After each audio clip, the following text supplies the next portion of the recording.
I always say tariffs is the most beautiful word to me in the dictionary. Tariff on tariffs. This is the first time that McDonald's sales have dropped since the end of 2020.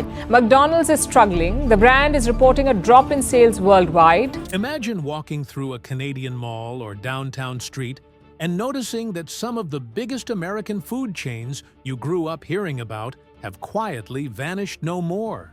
Dunkin Donuts, no more Sbarro pizza slice at the food court, no Buffalo Wild Wings on game night. Why are Canadians turning away from these once powerful brands? And what does this mean for the future of American dominance in Canada's food scene? American food businesses have held a significant position in the Canadian market for many years. Many U.S. companies used to seem unstoppable, relying on their reputation, advertising force, and ability to deliver a consistent experience, whether in busy downtown streets or suburban food courts. However, Canadians have started to subtly distance themselves from some of these chains in recent years.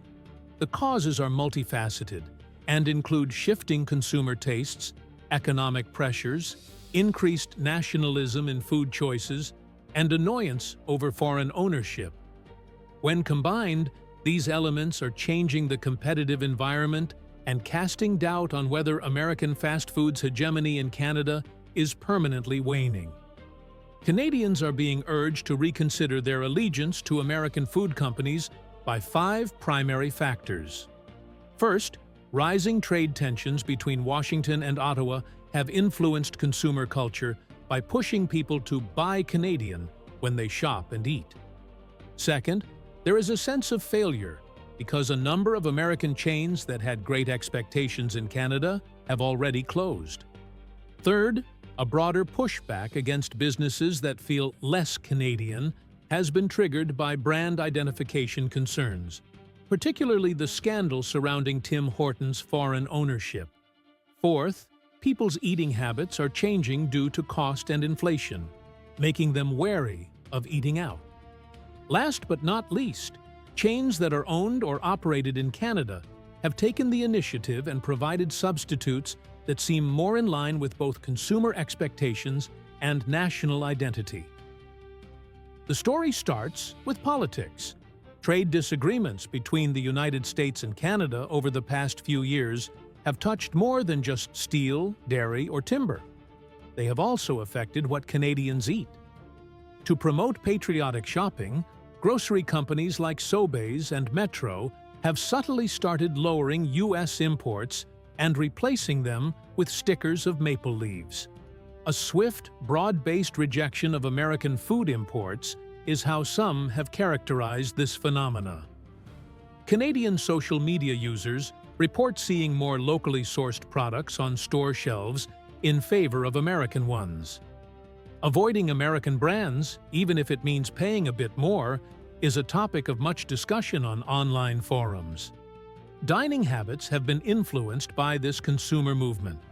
It is reasonable to assume that Canadians will prefer Canadian restaurants if they are already trying to support domestic farmers, bakers, and farms at the grocery store.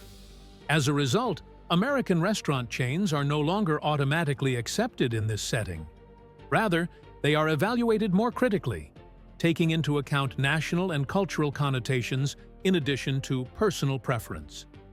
The list of American chains that have either withdrew from Canada or drastically reduced their size is the clearest indication of shifting sentiments. The failures are not single events. Rather, they show patterns of operational errors, cultural misalignment, and a lack of competitiveness against long-standing Canadian favorites. Once a mainstay in Quebec, Dunkin Donuts ultimately went out of business in 2018 after decades of declining market share. Tim Hortons' dominance in the coffee and breakfast market was a major factor in its decline. Americans were more brand loyal to Dunkin than Canadians were, and Dunkin was rendered obsolete when Tim Hortons began to grow rapidly. The same was true for Cold Stone Creamery. At first, the company tried to capitalize on Tim Hortons' success by co-branding within its establishments. However, the experiment was a failure. And Cold Stone closed its doors in Canada by 2017. Some may have liked its upscale ice cream selections, but they didn't meet Canadians' demands for quick, inexpensive sweets. Buffalo Wild Wings also found that its U.S. sports bar idea was met with ambivalence by Canadian diners. Although it was well-liked in American college towns, its cost and ambiance seemed out of place in Canadian cities and suburbs. The business left in 2023 due to poor performance. Earlier, other chains vanished. As mall culture waned and Canadian pizza preferences evolved toward more artisanal or local options, Sbarro, formerly a mainstay in shopping mall food courts, began to disappear by 2015. By 2012, Foodruckers, which was well known in the United States for its enormous, customized burgers, had closed. Given the growing popularity of A&W Canada's more health-conscious image, the brand was unable to compete with the Canadian burger market. After filing for bankruptcy protection, P.F. Chang's, which opened in Canada in 2012, folded 3 years later. Canada's flourishing independent Asian eateries, which provided greater authenticity and better value, eclipsed its Asian fusion idea. Last but not least, Carl's Jr. made a daring attempt at growth in 2011, especially in Ontario. However, by 2016, the majority of outlets outside of Western Canada had closed, despite intensive marketing. The restaurant failed to stand out in a competitive market already dominated by McDonald's, A&W, and the beloved Harvey's in Canada, and the burgers were deemed too costly. A recurring pattern emerges from these failures. Canadian success is not assured by American brand familiarity. Despite starting as a Canadian chain, Tim Hortons deserves special attention in this discussion. Its reputation has been damaged when Burger King acquired it in 2014, forming Restaurant Brands International, which has its headquarters in Miami. Tim Hortons, a place as Canadian as hockey and maple syrup, used to be a source of pride for many Canadians. However, many longtime consumers have found its marketing initiatives, store renovations, and menu modifications to be meaningless under foreign control. Anger on the internet often spills into public conversation. Some Canadians complain that the brand no longer reflects their country's culture and label it embarrassing.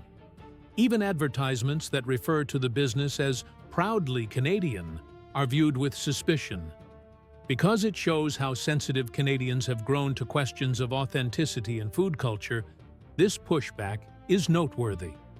It is simple to understand why American chains have a difficult time if even Tim Hortons might lose trust due to its foreign ownership.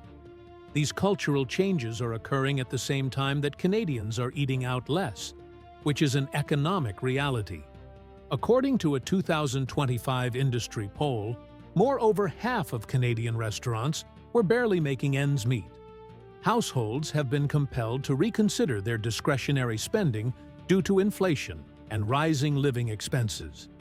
Eating out is no longer a weekly routine, but rather a luxury. The point is supported by statistics. Just 25% of Canadians said they ate out at least once a week in 2023, a significant decrease from the previous year. As a result, American chains will have less chances to draw in repeat business. When families do opt to spend extra, they are more likely to go with a well-known Canadian brand or possibly a standalone local eatery that offers superior value. American chains rapidly become irrelevant in such a setting if they don't modify their prices, portion sizes, or marketing. Canada's smaller market need more acute adaptation than the United States, where large populations may support niche chains. Canadian and Canadian-managed chains have shown resilience in the face of this American withdrawal. A&W Canada is the finest illustration. In 1972, the Canadian operations, which had previously been a branch of the American firm, gained complete autonomy. Since then, A&W has worked hard to develop a unique brand identity, establishing itself as a proudly Canadian and ecologically conscious company. With over 1,000 locations now, A&W Canada is on par with McDonald's in terms of size. Its support of farm-sourced beef, recyclable packaging, and plant-based burgers appeals to Canadian consumers who are becoming more conscious of sustainability issues. Its reputation as a patriotic option has been further strengthened by the ongoing trade battles. This success story demonstrates something American chains frequently overlook. Canadians give preference to businesses who seem to be sensitive to their culture and beliefs. Being Canadian, or at least plausibly local, can provide a significant edge over competitors. It's interesting to note that new players are swarming in as older American chains pull out. The Jersey by 2034, Mike's, a well-known sandwich store in the U.S., intends to open 300 locations in Canada. By 2026, another sandwich company, Jimmy John's, hopes to have 27 locations. Known for its high-end burgers and shakes, Shake Shack launched its first location in Canada in June 2025 in Toronto. The establishment's menu included Canadian-specific products like a maple-salted pretzel shake. Freddy's, crumble cookies, insomnia cookies, and the Brazilian-American steakhouse Fogo de Chão are among the other chains in line. Each expects to flourish where others have failed by using localized menus, strong marketing, and originality. The timing is difficult, though. Canadian customers are frugal, patriotic, and price-conscious. Even though these entrants might initially attract attention, they will need to steer clear of the mistakes made by Dunkin, Sbarro, or P.F. Chang's in order to maintain momentum. To say that American supremacy in Canadian dining is over would be premature. Companies such as McDonald's, Subway, and Starbucks are still powerful and well-established. However, it is evident that the terrain has changed. What used to seem like automatic American dominance is now a topic of debate. The trend is more about reinterpretation than complete collapse. The message being conveyed by Canadians is that values, authenticity, and cultural alignment are important. Regardless of how successful they are south of the border, chains that disregard these lessons run the risk of becoming obsolete. To put it briefly, American supremacy is no longer assured. It is contingent upon sensitivity, adaptability, and reverence for Canadian identity.